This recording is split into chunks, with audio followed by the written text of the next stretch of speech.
হলগা bus stand থেকে 11টি স্বর্ণের বারসহ 3 জন আটক। বর্ডার গার্ড বাংলাদেশ বিজিবি এর Jessore battalion 49 BGB Dhalga bus stand এলাকা থেকে 1 কেজি 315 গ্রাম ওজনের 11টি স্বর্ণের বারসহ 3 জন চোরা কারবারিকে আটক করেছে। রবিবার ভোর 4টা 30 মিনিটে গোপন সংবাদের ভিত্তিতে অভিযান চালিয়ে স্বর্ণ, 3টি মোবাইল ও একটি পাওয়ার ব্যাংক সহ তাদেরকে আটক করা হয়।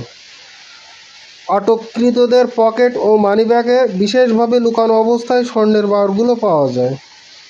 তারা প্রাথমিক জিজ্ঞাসাবাদে জানিয়েছে, স্বর্ণগুলো ঢাকার তাঁতীবাজার থেকে সংগ্রহ করে যশোর হয়ে সাতক্ষীরা ও চৌগাছা সীমান্ত দিয়ে ভারতে পাচারের পরিকল্পনা ছিল।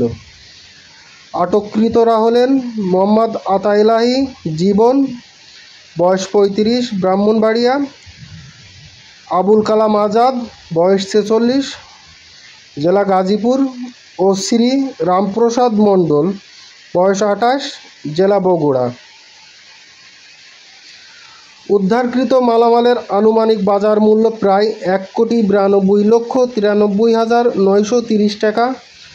আটককৃতদের বিরুদ্ধে আইনগত ব্যবস্থা গ্রহণের প্রক্রিয়া চলমান রয়েছে। ধন্যবাদ।